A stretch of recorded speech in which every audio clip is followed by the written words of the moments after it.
So proud of what we did today, which is the opening ceremonies for the Tane Poetry Library.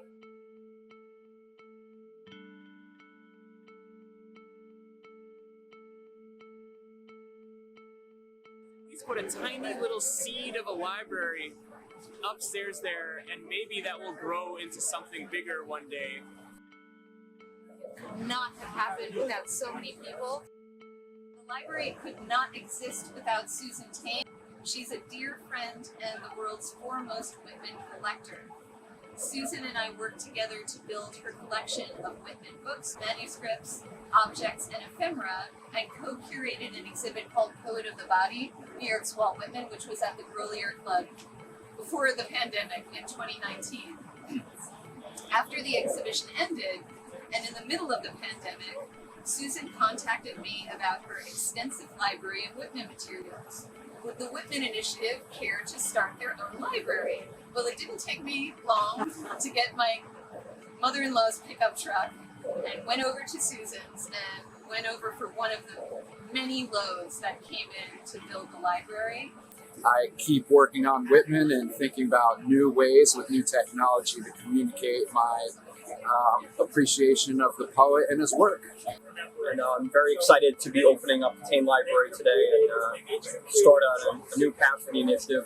This is a labor of love, and we're just very excited to see what the next steps of the project are going to be. I'm surrounded by about 400 books that are now part of the collection. You can go to WaltWhitmanInitiative.org to preview the catalog. We now have a digital collection online, free to the public. I'd be happy to learn about the work you want to do here in the library. What brings you to the Whitman Initiative? It's pretty wild to see that it's now come to fruition, and like the little seed is not only planted, but as of today, germinating and growing now too. So I'm just thrilled that there's a place that, I guess, sort of in an age where almost everything is moving online, we are proudly and defiantly putting together a physical book library for people. So we're doing a little bookbinding project here. Karen Carbiner and I have developed a do-it-yourself bookbinding version of the original Leaves of Grass. And this is sort of a facsimile that you can do. You can download files off the internet, you can print them yourself, or you can we've printed out some larger pages, and so we're showing people how they can, in effect, bind a copy of Leaves of Grass for themselves. Susan started us off, and then Bob, who's right behind me here, and Stephen Dima, who run the Folkestone Markets. And why are we doing this? Well, aside from we love Whitman too, what Whitman is saying is relevant to what we are trying to do and achieve as well. Whitman looked at America in a way that saw the direct connections between people, between rural and urban, between urban and urban, our interdependency and the beauty of that. We couldn't have done that without Brad Vogel, who was kind of an intermediary with that, and Andrew Rimby, who's been curating the library, and all the good people who have turned out just to have fun today. To hear Paula Janine Bennett, him do his amazing I Ping the Body Electric. Hey, so I'm Tim Cusick. I'm a artistic director of Theater Skew, went to college, and I just performed my adaptation of Walt Whitman's iconic poem, I Sing the Body Electric, which I just rewrote from the point of view of an HIV positive gay man, post-COVID, post-AIDS, post-Black Lives Matter, and sort of dealing with a lot of the issues around bodies and mortality, racial desire between different people, different races, and the sort of the core, kind of really attacking a lot of the core myths of America, manifest destiny, heteronormativity, racism, it was a real thrill to get to perform here today and share the work and have this really supportive audience of Whitman scholars, Whitman fans, random people from the street, a crazy woman who inserted herself into the performance. But that's okay because, I contain multitudes, right? We all contain multitudes. And she's part of the fabric of this city that Walt Whitman loved more than any other in the world and spent most of his life here. And many of his poems are about Manhattan, about Brooklyn, about this amazing place. So we're really thrilled that Walt Whitman Initiative is now here at the South Street Seaport, and I wish them all the best and many years of sharing the poetry, the work, the wisdom of one of our greatest poets. Thank you to St. Francis College in Brooklyn. And especially thank you to the Fulton Stall Market. When you come here to the library, please try their food at the cafe downstairs. Come on up. You can bring food and drinks. I don't care.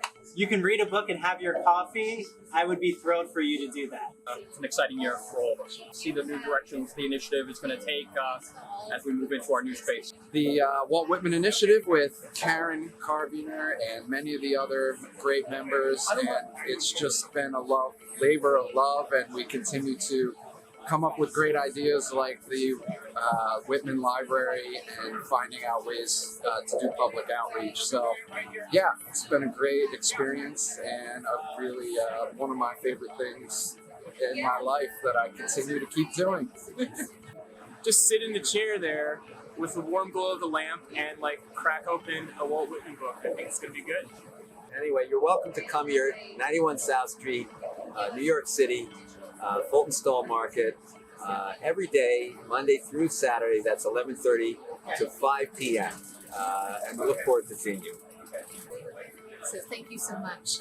We're really glad to carry on the spirit of Whitmanic community and togetherness and great poetry.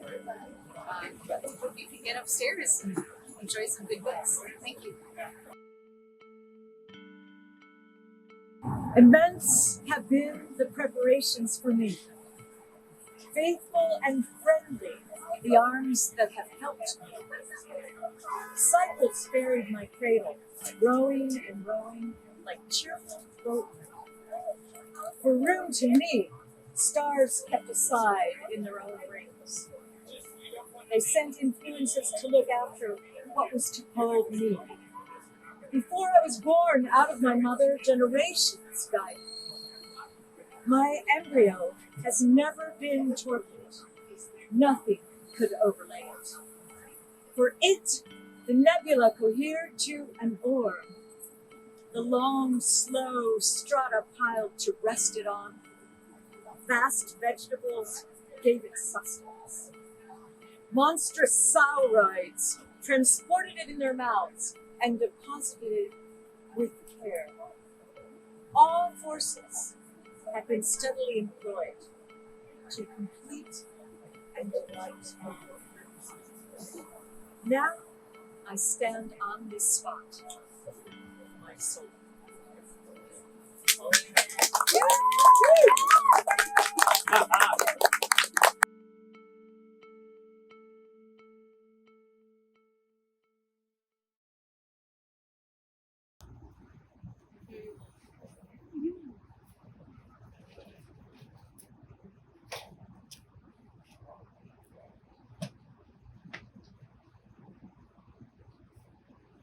I ping the body electric. The cameras of those I cruise entrance me as I entrance them. They will not get me off until I do them. A camera for them, baptizing them, pumping them full with the discharge of my soul. What do they conceal as they hustle to unconceal everything and spur spurt all over their phantom presence as eagerly as in light. And what of the corporeal presence beyond the lens? And what of the soul trapped in the machine?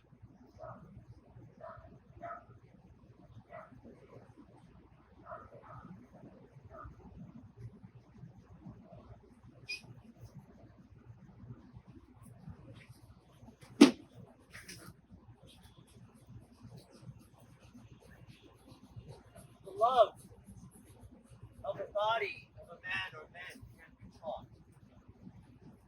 Spirit itself cannot be bought. It can only be loaned for a while. And the loan is what's bought. An inexpressive face is super hot. For expressiveness in a male deity goes beyond a good face. It's in his glute and thigh. It's that triad of glute, thigh, and hip. Slender wrist to bulging bicep. It's in his walk. Head slightly cocked. Pelvis rippling through cotton lycra shorts and muscle tee. The strong, sweet quality he has quenches cotton and lycra. See him cast conveys much more than I can in this power. You look back to see his back and the back of his neck and shoulder blades. Darling, I need my box. There you go.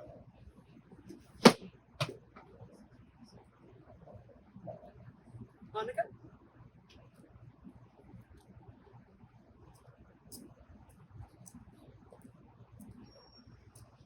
The brawn of certain babe, his nipple-pierced bosom, chocolate brown, contoured and Wonder Woman. Teddy bar boys strut above and jut out their manholes.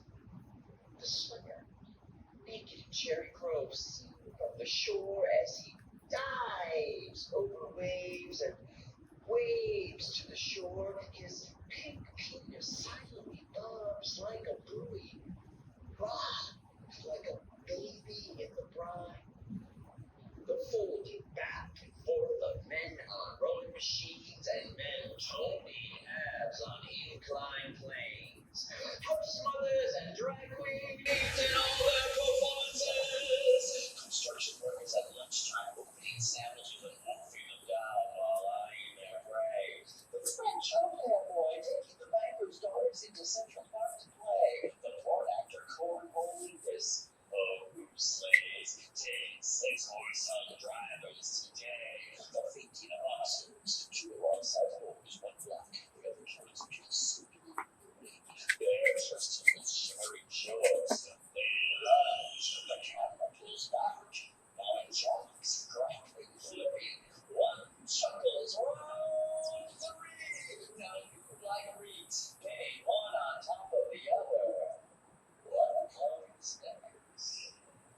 Firemen posing, shirtless with their hoses, marching from May to December, electrical pages, their smoldering gaze into the camera's eye raises the alarm for the fires, burning beneath suspended trousers. These self-conscious attitudes struck by socialized media, even they deserve love. Give myself over to them. Out here in the park, swimmer in the sea, loop with the mothers, lunge, topless, play with the porn stars and stuff. Look back at him.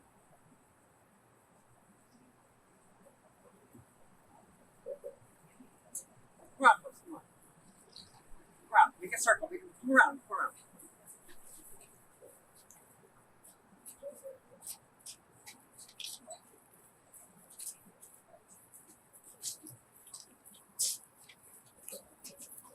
There once was a man, a well-known writer, father of many sons, some of whom are fathers of sons, but many of whom are not. This man was once a terrifying drive, rage, force for one person.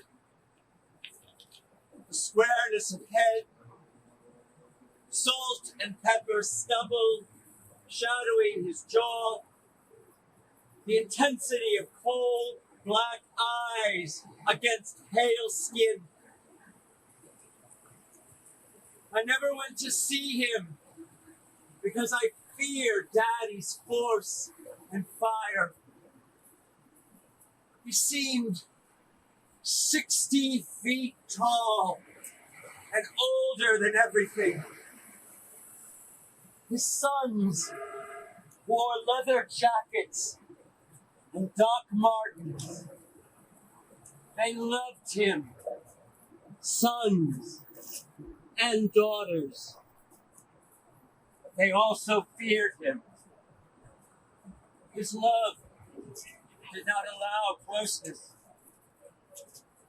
His love was impersonal for all. His plays splattered milk on the floor, his action paintings blood on pavements and streets. He was a frequent guest where his presence wasn't welcome. He prophesied like Cassandra, wandering in the wilderness. He chewed off the hands that fed him and shook fists at his families. When he went out to scream at the obscenities of science and the vanities of fame, his sons lay down in the street and he stood out from all. You would have been wished to have been kissed by him. You would wish to stand by him in the street that he might look and say, "This was done well."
cellular core. From screen goddess and tormented chanteuse is born the man, this self-delivered birth, this merging of butch and femme lets forth the man. Be not ashamed, mothers. Blessed is your great privilege to give birth to sons who exit binaries. They swing open the gates of the body and the gates of the soul. In the feminine, they find qualities that complete them. Balance between brute force and raw grace, sometimes passive and others active, giving each man his due, providing what each moment demands, sometimes son, daughter, other times daughter, son.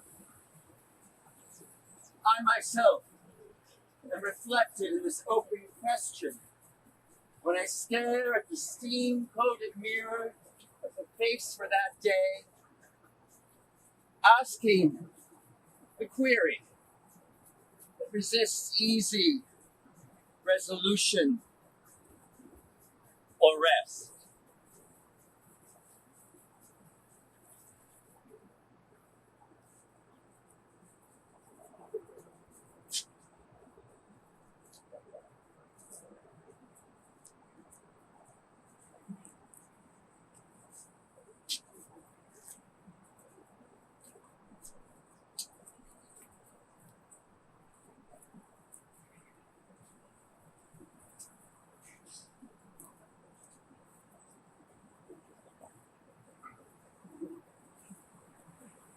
You like Norm?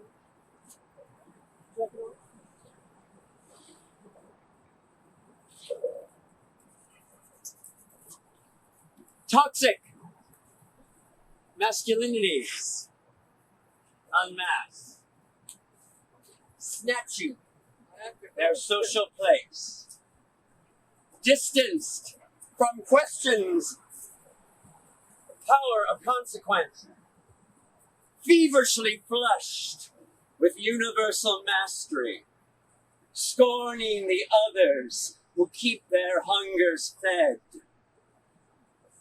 and defying the whole. Passions spreading wildly like viruses. God, guns, golf. Pride goeth before the fall football season kicks off. A calm pride would spread instead its care over others. Coronas of compassion measured against unbecoming shrouds of indifference. Survey says, love mankind. Whatever that entails. Drop anchor. Don't set sail. Yachts, not cruising to privileged solitudes. All bodies are sacred. African, European, Asiatic.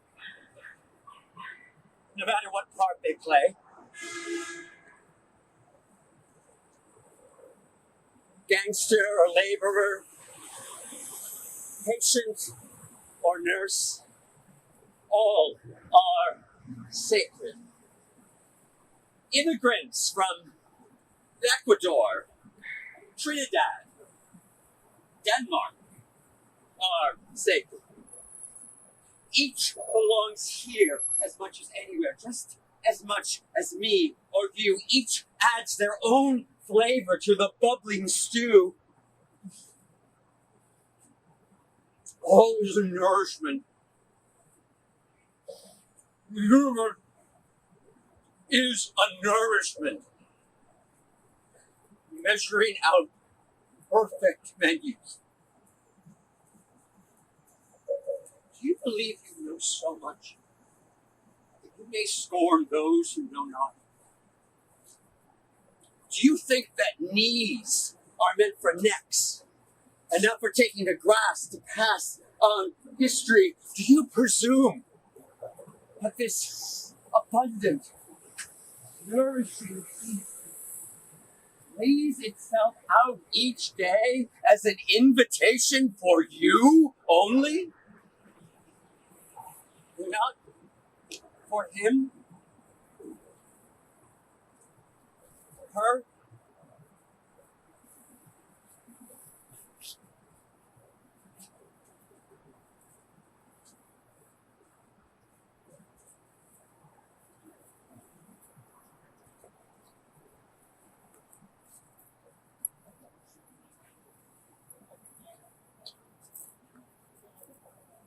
African American men turning Pornhub into BBC masterpiece theaters of black. Magic Johnson dribbling out creamy fillings for souls and holes. Wondrous gentlemen of color, war all-stars. Max Connor, Jason Zhu, D'Angelo Jackson, Remy Cruz. Although, as my friend Tommy writes, clicking black top, white bottom is not solidarity. Can cocks ever evolve into higher speeds of consciousness? Racist thinking baffles the brain, making heroes of traitors and wars for statues. Black male bodies eternally subject to cunning examinations, medical, legal, erotic.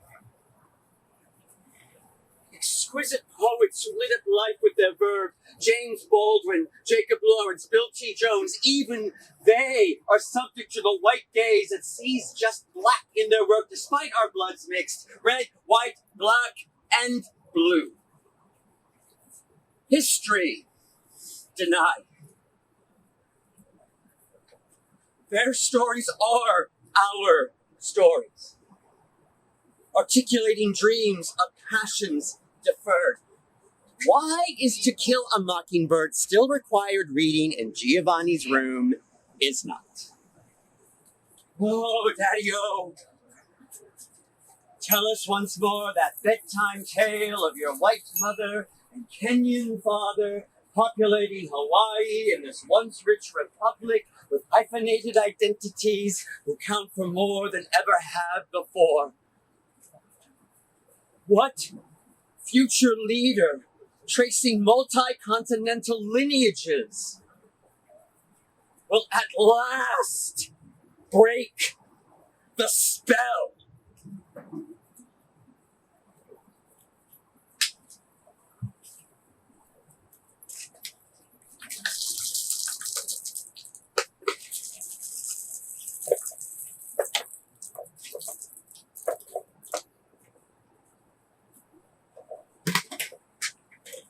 Woman's mind wins a Nobel.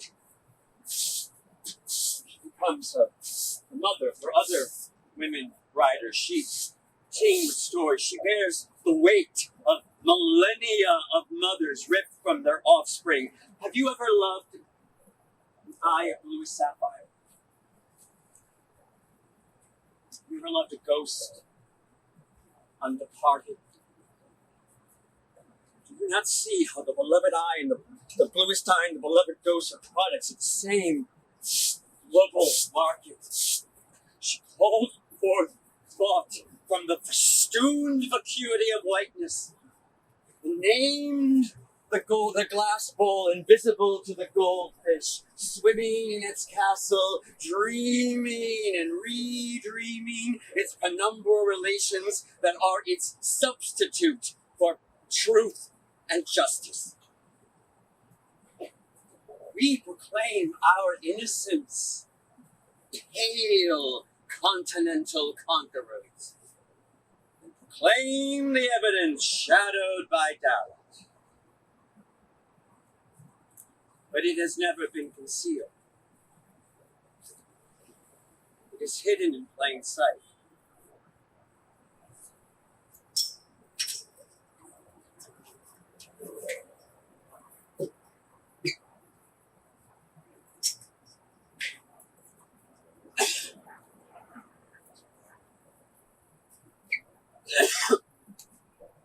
my AIDS body. T-cells deserting me like soldiers fleeing their posts to the threshold for defenses defiled. I believe the likes of me are meant to stand witness to the carnage long after the deaths are done. I believe for the likes of me that this is the only poetry worth setting to verse, that of sons, lovers, husbands, brothers,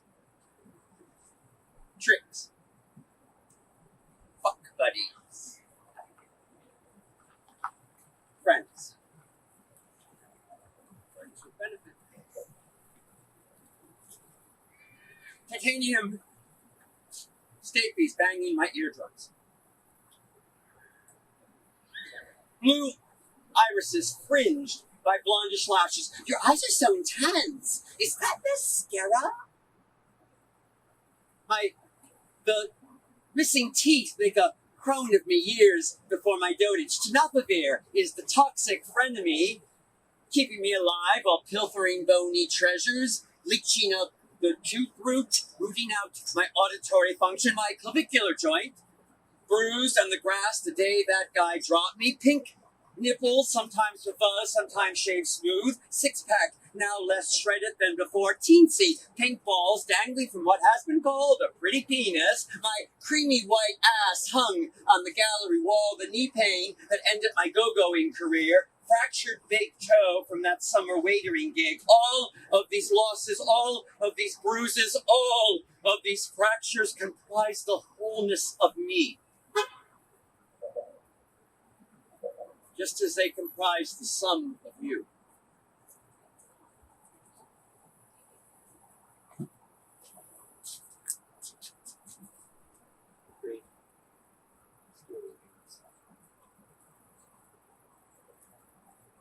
Rain.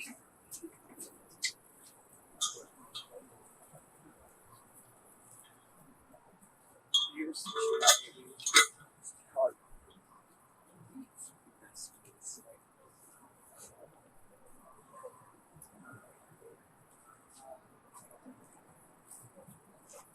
My mother's propensity for suicidal ideation.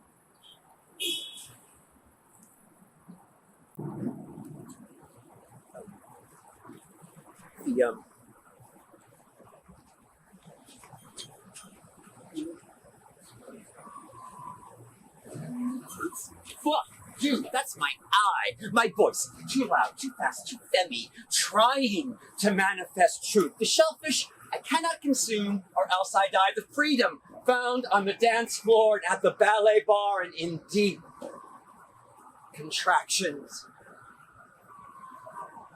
The shelf, I already did that. I don't know where I am. Sorry. My brain, I should be brain. Oh, fuck it. The realization that I'm not dead. The realization that I'm not dead. The realization that I'm not dead. This flawed, beautiful structure served the work of my soul for half a century. Body and soul, babe. That's my soul.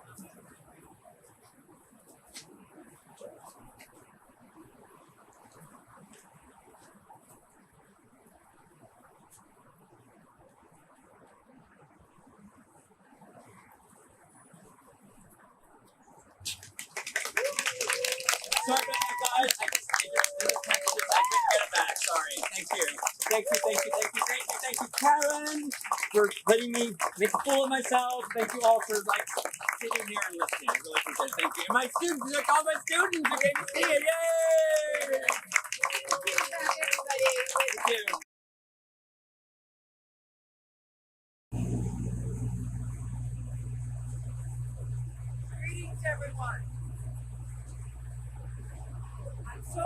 pleased to be part of this event today. Several weeks ago, I participated in a grand reading of Song of Myself on the other side of the water in Brooklyn Bridge Park. At that point, I read section 24 of Song of Myself, and some of the people here today were there. And today I was thinking how fantastic it is to be on the other side of the water, reading the same section from Song of Myself. And for me, I had a fantastic sense of poetic balance that I would get to read the words of Walt on both sides of the water. Now, Walt wrote a fantastic poem called Crossing Brooklyn Ferry. And if you don't know that poem, you should read it because he speaks to us now through the lens of the time when he was living. And because we're by the water, I wanted to start my reading with just a little bit of that poem. Because every time I read it, I think he's writing just for me. And that is a poem. He can write his experience and make you feel that he is writing only for you. I am with you, you men and women of a generation, for ever so many generations hence. Just as you feel like you look on the river and sky, so I felt.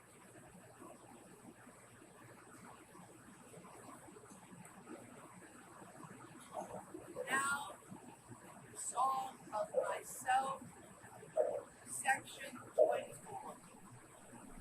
Are you comfortable with me being up here, or would you like me to come down? Everybody's all right? You can hear me well enough. If a siren happens to go by, I will pause.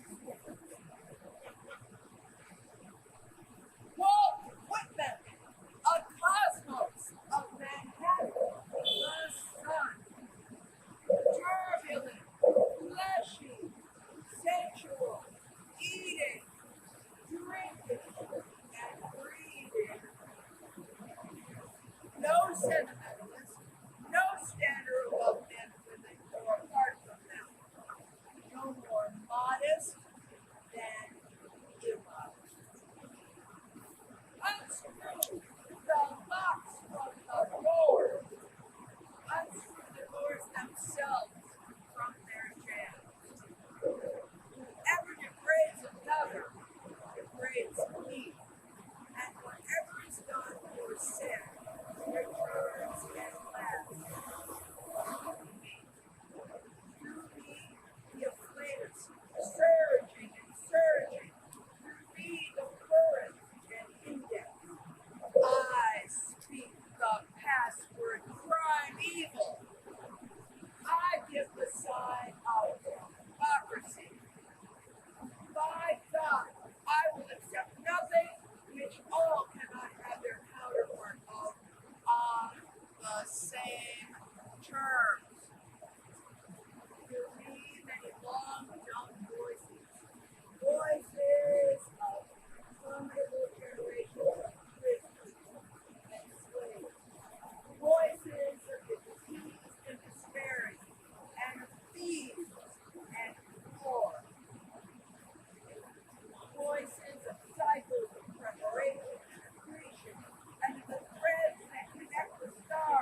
sexes and lusts. Voices fail.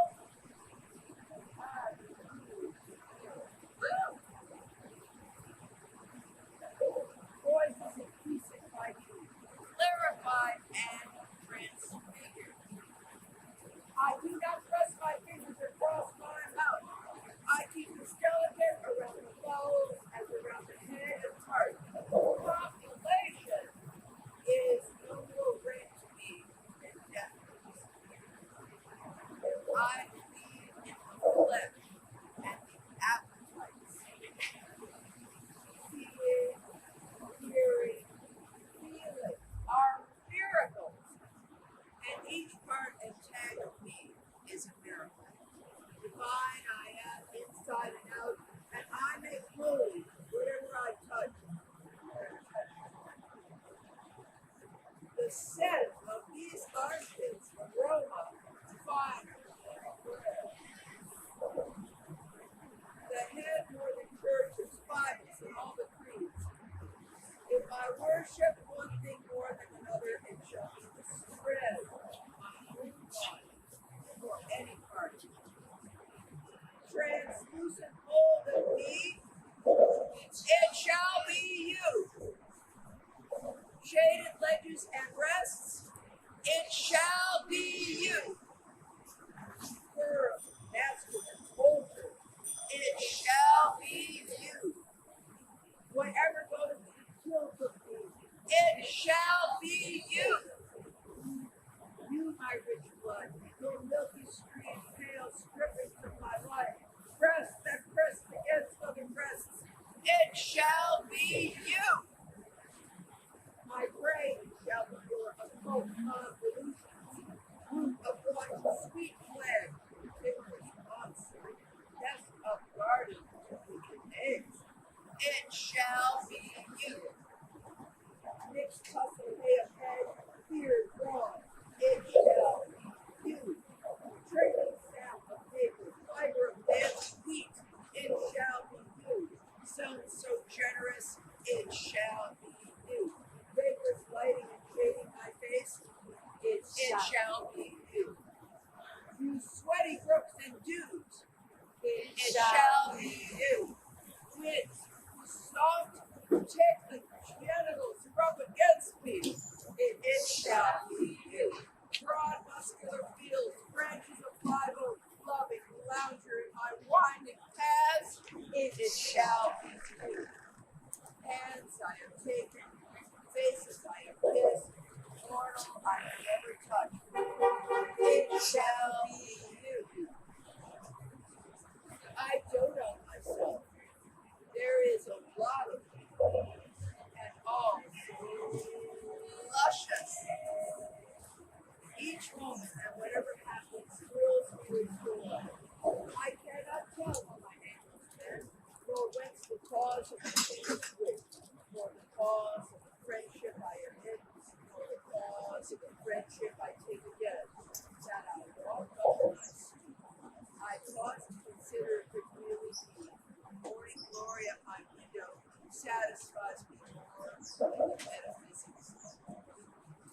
Behold the day. The moonlight fades, the immense and diaphanous shadows. The air tastes good to my blood. Tufts of the moving world and innocent devils, silently rising, freshly exuding. Smoothing obliquely, high, low, something I cannot see, points upward libidinous fall. Seas of bright juice suffuse heaven, the earth by the sky, stayed with